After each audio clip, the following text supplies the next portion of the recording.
Mr. Chairman, you said about 5 or 10 minutes ago, you cautioned us to be respectful of one another, and I can appreciate that.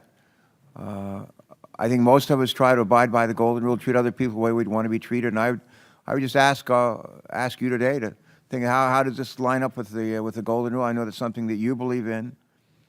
I know it's something Senator Grassley believes in, and there are others that are here. I'm not so sure that it's consistent. I want to go back in time. I want to go back in time maybe 2 months. And I spent a fair amount of time in this room 2 months ago on a committee that I'm not even a part of. And it was a Health, Education, Labor, Pensions Committee. And under the leadership of Lamar Alexander and Patty Murray, they, for 2 weeks, held bipartisan hearings in this room. And they brought in governors, bipartisan across the country. They brought in insurance commissioners, bipartisan from across the country. They brought in health economists. They brought in health insurers. They brought in providers for health insurance. What can I do? And the theme that emerged and what they were trying to focus on is how do we stabilize the exchanges, which I think our president is intent on destabilizing. But their focus was how do we stabilize the exchanges to bring down the cost of coverage in the exchanges. Whatever it is. And there was general agreement that there were 3 things, if we would do them, that we would stabilize the exchanges, we'd have more insurers offering insurance in the exchanges, and that competition would bring down prices significantly. Sometimes, some folks have said by as much as 30 to 35%. You're going to do what? They basically gathered, there seemed to be a consensus that 3 things we ought to do in order to stabilize the exchanges. Number 1, make it clear that these CSRs, cost savings reductions, which are really a way to bring down the cost of co-pays, deductibles for folks who are low income, make sure that that's not going away. Make it clear that that's not going away. Number 2, said we need some kind of reinsurance program. Make it clear that, like much as we've done in Medicare Part D, that we have a backstop there for really expensive cases that might be that the insurance companies might be otherwise stuck with paying. Third thing they said we ought to do is continue to have the individual mandate and not get rid of it. And several of our witnesses said we could reduce the cost of premiums in the exchanges by as much as 35% if we would do those 3 things. What?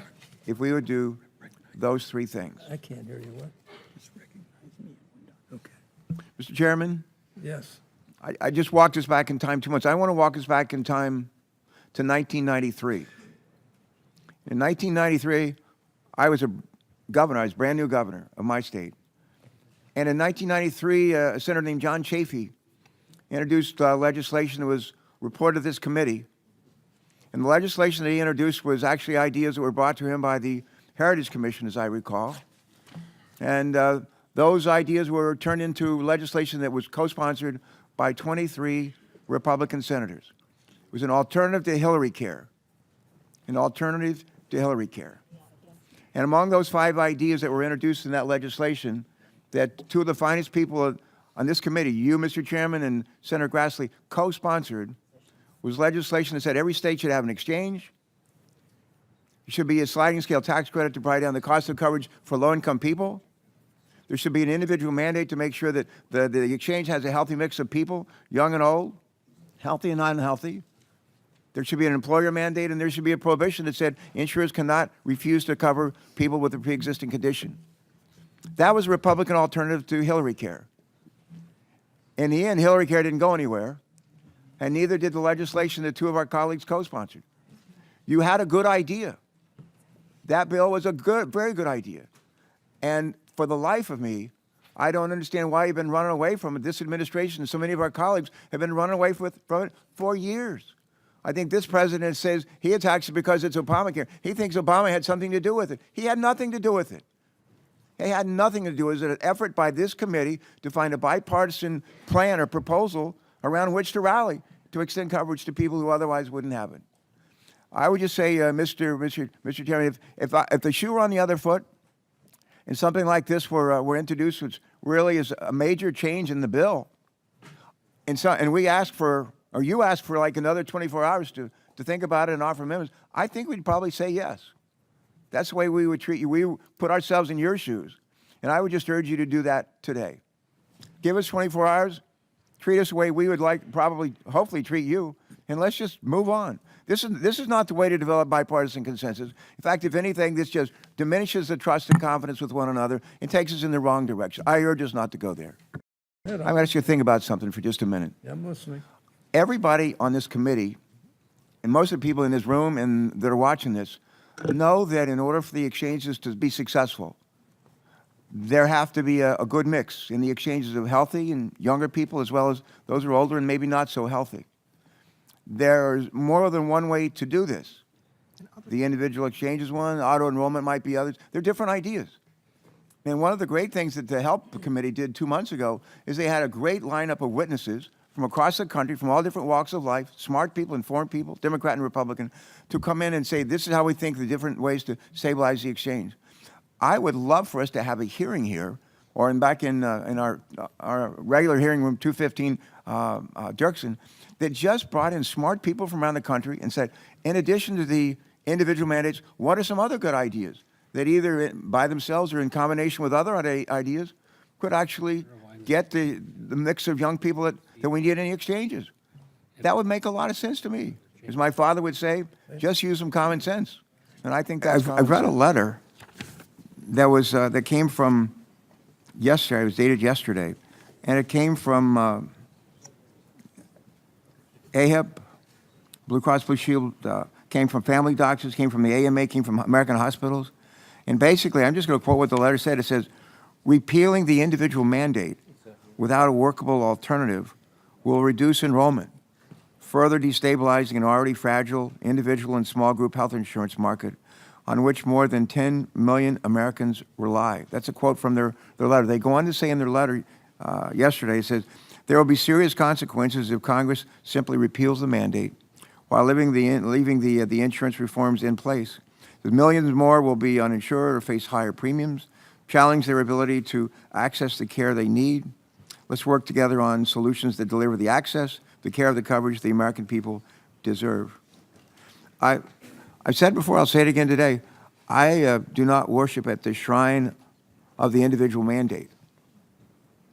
I'm a recovering governor. I'm interested in what works. Find out what works and do more of that.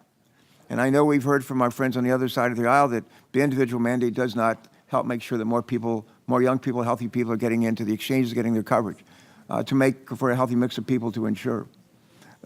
Somebody saying that's not enough. Why don't we have folks before us in a hearing like this who actually can answer that question? And then, Mr. Chairman, I just say to you, I think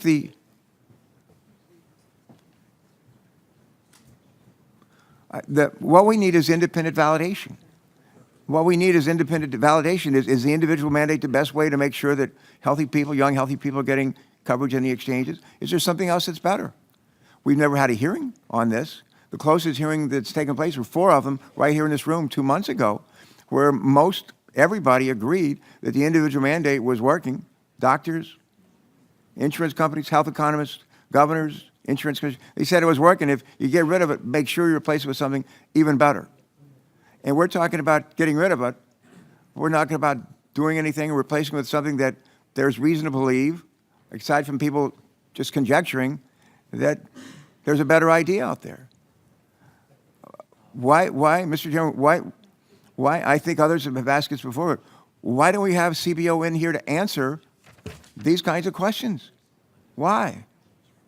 This is important. This is going to, we've already seen so much damage done to the individual, to the exchanges, the stability exchanges, bare counties, almost bare states. Didn't have to happen. The administration has sought to destabilize them because they think that the exchanges were, they call it Obamacare. They think it was a creation of Barack Obama. I said yesterday, I say here today, he had nothing to do with the creation of exchanges and so-called Obamacare. It's been labeled after him, I guess, for fun or for some other reason. But why don't we have CBO in here to actually answer a very legitimate question by 6 of the major stakeholders in this debate? Why? I'm sorry, I can't hear you, sir.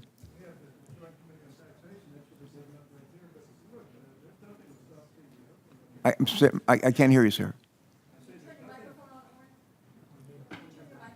Sorry. Yeah, that's a good idea. There's, we have joint tax helping us to understand this better. As far as CBO is concerned, I'm not sure they would help us understand it better anyway, but they have a right to weigh in if they want to. We're not foreclosing that. Well, actually, CBO is in a position, and they have the expertise to come in and answer this kind of question. They can come in and tell us if the individual what effect it's going to have in terms of ensuring that healthy mix. They can tell us if there are other ideas that are better. And I don't know that's not joint tax's job, but it is one of the jobs of CBO, and they have the expertise to answer those questions. But this is the way we've proceeded. Senator Cassidy is next.